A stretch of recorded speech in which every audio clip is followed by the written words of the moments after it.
খলিফা ও খেলাফত শব্দ দুটি হলো আরবি। এর আসল অর্থ হলো স্থলাভিষিক্ত হওয়া। খলিফা শব্দটি কোরআন মাজিদের বিভিন্ন স্থানে বিভিন্ন আঙ্গিকে ব্যবহার হয়েছে।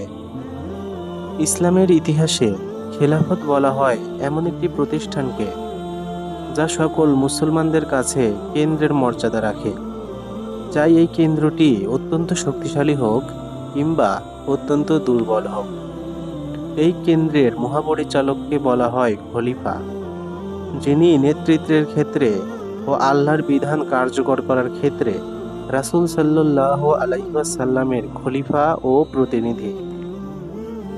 সর্বপ্রথম দ্বিতীয় খলিফা হযরত ওমর ফারুক রাদিয়াল্লাহু তাআলা আনহু নিজের জন্য আমিরুল মুমিনিন শব্দটি চয়ন করেছিলেন।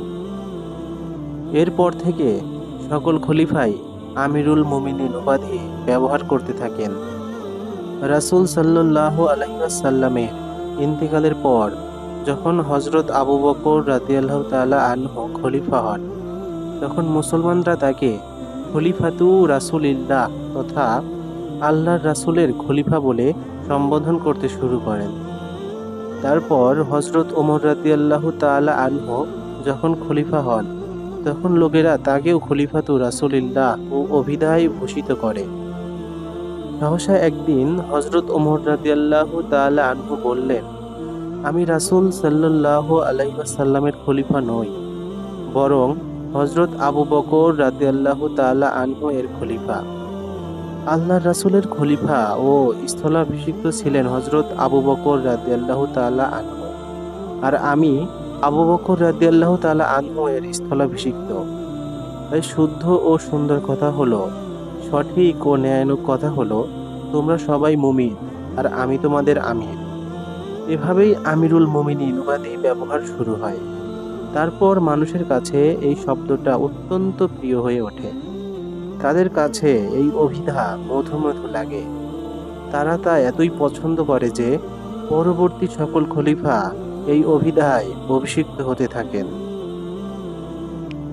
রাসূল সাল্লাল্লাহু আলাইহি ওয়াসাল্লামের হিজরতের পর ইয়াসরিবে মদিনা নামে একটি ইসলামী রাষ্ট্র প্রতিষ্ঠা হলো। এই রাষ্ট্র বংশীয় একতার ভিত্তিতে কিংবা জাতীয়তাবাদের চেতনার ভিত্তিতে প্রতিষ্ঠা হয়নি। এমনকি মহামহা বিজয় ইতিহাসের মাধ্যমেও এই রাষ্ট্র প্রতিষ্ঠা পায়নি। তখন আরবে ছিল শত শত গোত্রের বসবাস। তাদের মাঝে ঐক্য, একতার, সংহতি ও সমতার লেশমাত্রও ছিল না। তাই বংশীয় একতার ভিত্তিতে রাষ্ট্র প্রতিষ্ঠা হয়েছে এ কথারও ধারণা করা যায় না। তাছাড়া জাতীয়তাবাদের ভিত্তিতে প্রতিষ্ঠিত হয়েছে এ কথাও বলা যায় না। কারণ আমরা লক্ষ্য করলে দেখতে পাই যে মদিনা রাষ্ট্রে অনারবি সাহাবীদের বিশেষ মর্যাদা ছিল। অনেকেই ছিলেন রাসূল সাল্লাল্লাহু আলাইহি ওয়াসাল্লামের কাছে প্রিয় এবং প্রিয় থেকে প্রিয়তর। ছিলেন রাসূলের ঘনিষ্ঠ সহচর সুহাইব রুমি রাদিয়াল্লাহু তাআলা আনহু, সালমান ফার্সি রাদিয়াল্লাহু তাআলা আনহু ও বেলাল হাবশী রাদিয়াল্লাহু তাআলা আনহু। তাদের মর্যাদার কথা, গৌরব ও শ্রেষ্ঠত্বের কথা সর্বজন বিদিত। স্থানীয় অসংখ্য আরবদের থেকে, মক্কা ও মদিনার অনেকের থেকে তারা ছিলেন মর্যাদায় শ্রেষ্ঠ, শ্রেষ্ঠত্বে ঊর্ধ্বে। রাসূল সাল্লাল্লাহু আলাইহি ওয়াসাল্লাম দ্বীনের দাওয়াত দিয়ে রোমের কায়সারের কাছে ও ইরানের কিসরার কাছে পত্র প্রেরণ করেছিলেন। চিঠি পাঠিয়েছিলেন হাবশার নাজাশী সহ আরও অনেক শাসকের কাছে।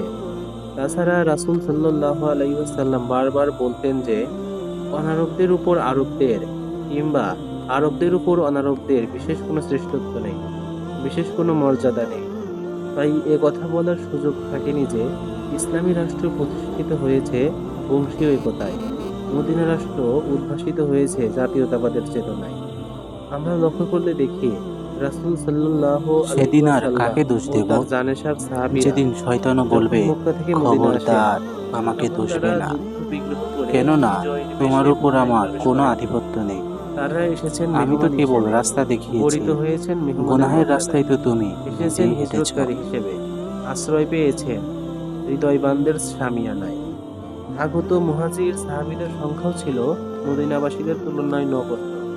তাদের সাথে অন্ন ও বস্ত্র ছিল না।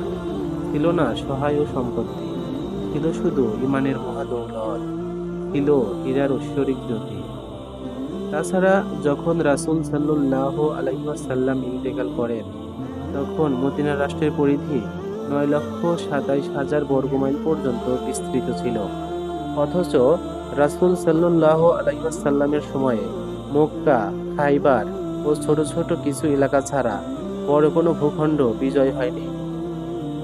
9,27,000 বর্গমাইল এলাকার মাঝে বিজয় করা এলাকা ছিল মাত্র 3,000 বর্গমাইল।